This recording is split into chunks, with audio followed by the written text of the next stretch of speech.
All right, on this episode of Bowks Talking Bouts, happy to be speaking with an individual who notched quite the impressive victory at Unified MMA 40. I was peeping that on August the 14th. UFC Fight Pass, Unified MMA, rolling out on that platform.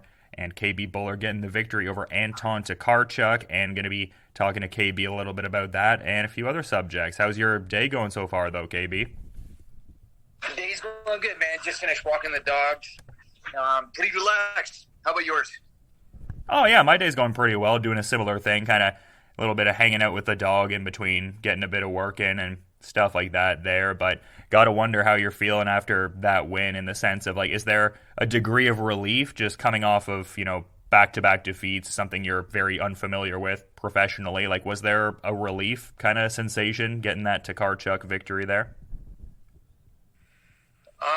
Yeah, definitely. I mean, there's always relief with every fight. Anytime you end up with a win, it's just, that's kind of the biggest feeling that comes out after a fight is the feeling of just relief, because, there's always just a ton of pressure on your back. But I mean, it was especially good considering the circumstance. Yeah. Curious dynamics too, because there's obviously the familiarity with, like, the Unified MMA banner, River Cree, but also I was seeing you were in a different weight category there, and it seems like middleweight is still the future. Maybe that was just a brief little foray to 205 pounds to kind of facilitate getting a quick fight in. But how did you feel competing as a light heavyweight there?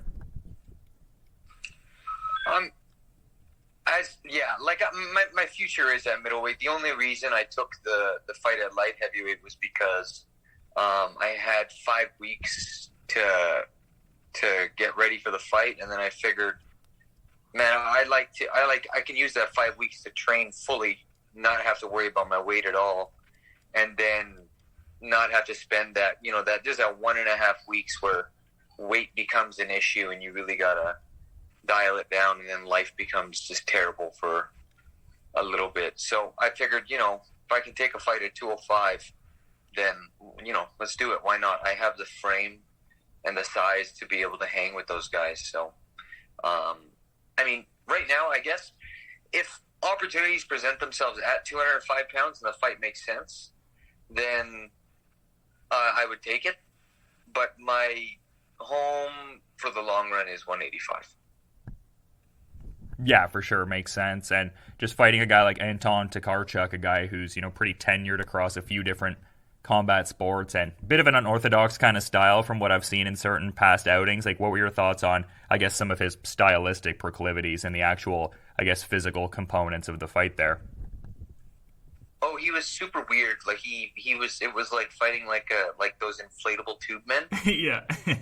That are like, that kind of, it was literally like fighting one of those. It's like you hit him and he just keeps, he goes down and he just absorbs it, and then he comes right back at you just flailing. And it was weird, I've never seen a guy get away with fighting like that. And then part of me in my head, as like I was hitting him with some heavy shots, I'm just like, Jesus Christ, this guy won't go down. Yeah. But he was tough, he was tough. He could take it, but it was kind of like, I guess I'd imagine how Sean O'Malley must have felt with that Moutinho guy that just kept coming forward, eating big shots. He just kept coming forward. So in the end, it's like positionally he was aggressing, but you just keep getting hit. I don't. It was more or less for me just a chance to get some batting practice at fighting well backwards.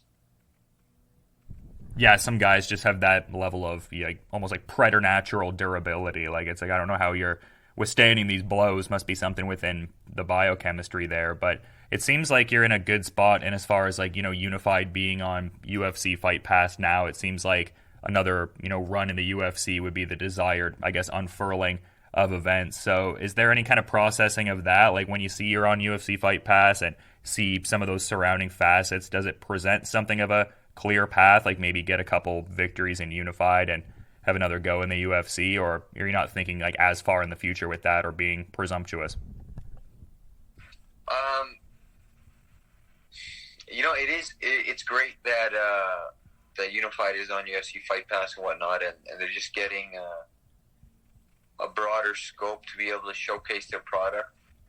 For myself, like, I am very focused right now on just trying to grow and improve myself as a fighter. That's my biggest concern. Doing the things that I need to work on to get better. And eventually, yes, absolutely, I want to make my return to the UFC. But I don't just want to, go. I want to go and succeed. So I have to take a close analysis of myself and realize what I need to do to get better. And once I'm able to do those things and showcase them in fights, then I know I'll be ready for that next step. Yeah, it seems like you're a very cerebral kind of guy, like understanding that martial arts is more of a lifestyle, moment-to-moment kind of thing than it is like a specific kind of goal. Like, I mean, how important is like that cerebral kind of part of the sport? And I guess just more it being like a lifestyle kind of thing and orienting your approach to that kind of a long-term kind of way of thinking. Well, like, I'm not going to lie. Like, I was extremely bummed when I got my release, but then I kind of had to have a moment of clarity with myself and realize that, like, look, you've had 10 pro fights. 10 pro fights, that's it. And I had one amateur fight. I know I have the talent and the ability to be fighting at an elite level, but what I need to do now is to be able to take my skill set, round it out, and then be able to showcase it in competition. And the only way to do that is by competing more, having the experience, because there's nothing like experience, So I'm not one to shy away from taking more fights and growing as a fighter. I think that's really important. So yeah, that's what I'm after right now. I'm out there trying to, like, chase the fights and stay active, keep my body healthy, and stay active. Are you adding any new measures to keeping your body healthy as compared to like where you were at even a bit ago, or just like more like the discipline, stick to what you've always been sticking to kind of thing more so?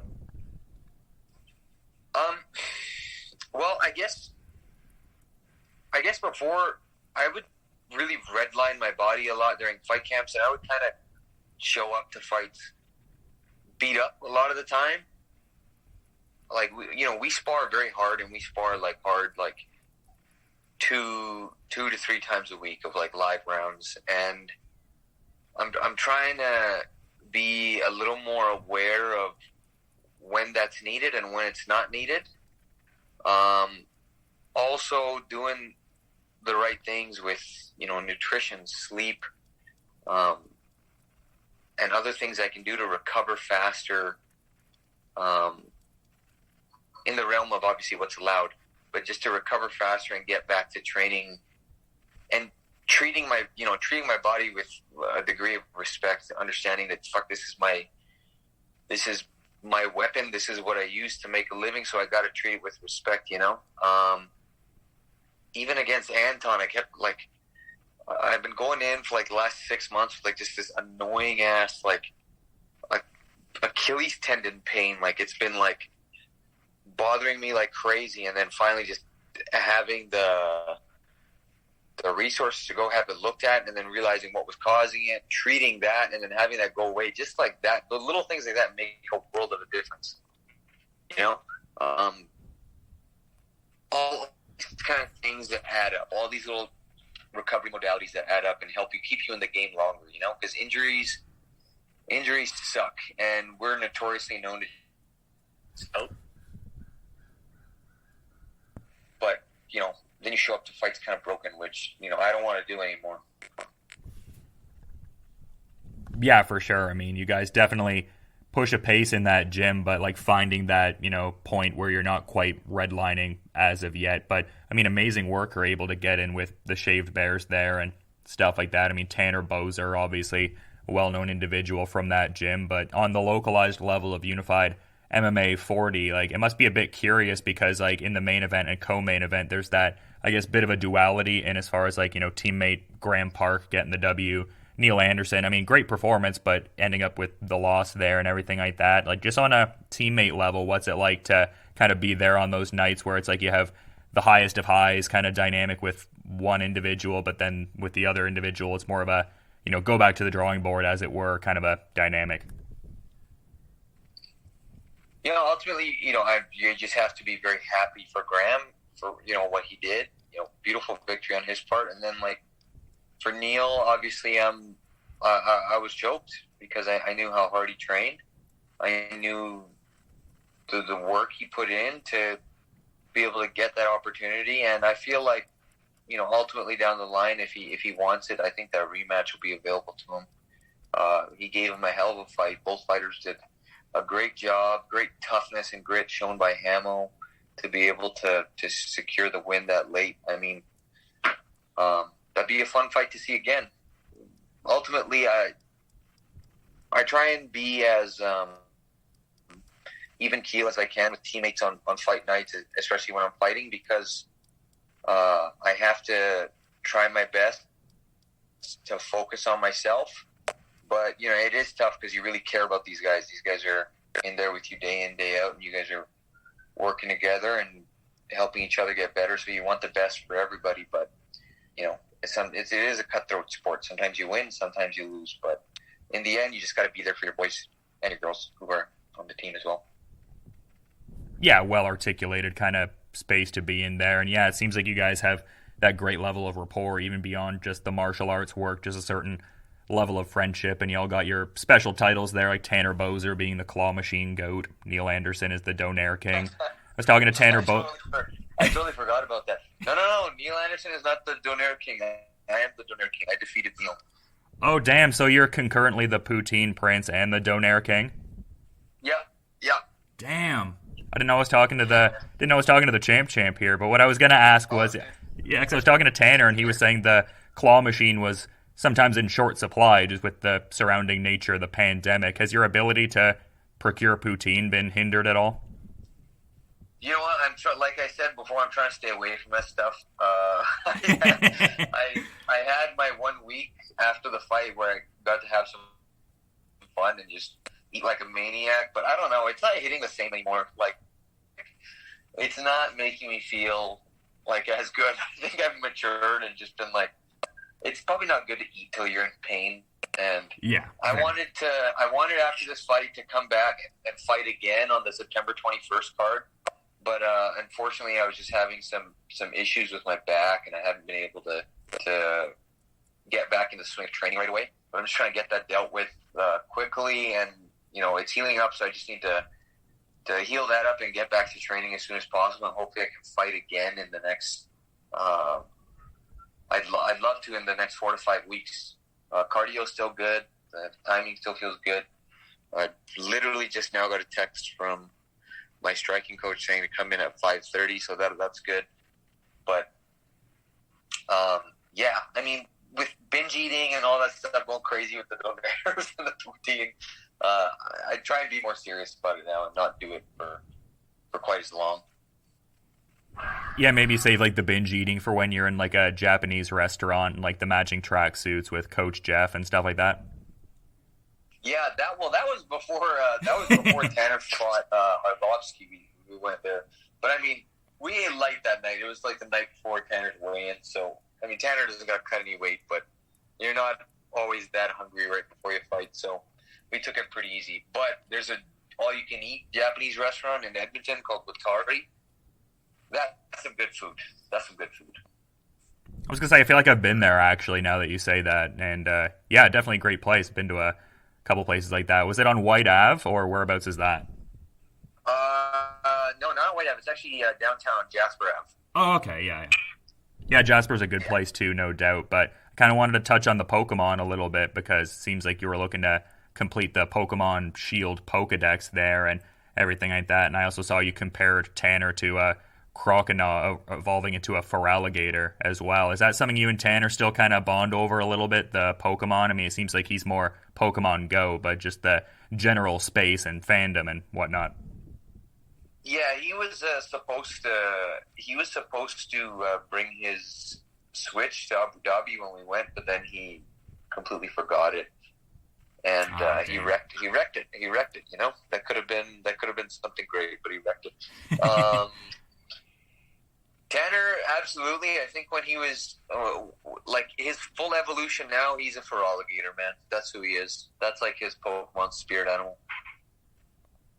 Yeah, definitely. When you gave the description there per Tanner Bowser's tweet, I was like, yeah, all those boxes check out. Kind of makes sense, actually. But I'm kind of curious because I seen the interview you did with James Lynch, and he mentioned one championship there, and we also had mentioned the UFC focus for sure. But is that a promotion you follow? Is there a level of intrigue in like the kind of rule set they have, or just like the general presentation? You know what? They're doing an amazing job. I love the striking that they have, the Muay Thai with the 4-ounce gloves, and just all the best kickboxers and Muay Thai fighters in the world are fighting in there. So that is super fun to watch. I'm open to it. I'm definitely open to it. Like that, it's an amazing promotion. But right now, I'm just trying to focus on the present and get these dubs, you know, keep winning, keep racking up the experience, getting better as a fighter. Yeah, it seems like you're looking to get out there real quick. So is the, I guess, ideal plan to... Yeah, so would you want to take that fight and then kind of see where things are at to the point of being present, or do you have a certain strength of schedule you'd like to have for the remainder of the calendar year? At the moment, I just want to, like right now, I just want to heal up, get back in the gym, and get back to work, and then start seeing how things start panning out. But ultimately, let's get back at it quick. Let's stay going. Let's keep this rolling. You know, I don't want to sit around too long. I want to get back at it. Let's go. Yeah, it kind of reminds me of like a past conversation we had where you were talking about your coach Jeff kind of chopping it up with you a little bit, and he was saying that, you know, there's a certain dynamic whereby you need to like appreciate the victory on a micro level, but you almost need to kind of let it die to a degree and move on to the next thing. So is that mentality kind of underpinning that a bit too? Yeah, fuck it, man. Just who cares about that victory 2 weeks ago? Let's move on. Let's get it over with. Let's look at things we could have done better. I already know he's going to grill me on my botch takedown in round 2, but yeah, man, just let your past successes die and focus on the now. What can you do to get better today? Live for today. For sure, man. A lot to look forward to in the future and a lot to enjoy in the present for sure, but to the point of just enjoying the rest of your day and, you know, getting towards some other training and other endeavors you have there. Is there anything you might want to add as a parting thought as we're kind of wrapping things up here, man? No, man. Thank you so much for your time, Dylan. I appreciate it. Hope you have a great day too, my friend. Yeah, thanks so much, man. I also appreciate the fact you have the Shrek picture for your Zoom photo. That made me laugh when I opened up the call. I do? I have a Shrek photo? I didn't even know that. Maybe some... I had no idea. Literally. It must be there by default. Maybe Shrek is my spirit animal. Shrek is love, Shrek is life, as some say, right? There you go. All right, man. Well, appreciate the time and insights. And again, to reiterate, you have a good rest of your day, man. Okay, Dylan. You take care.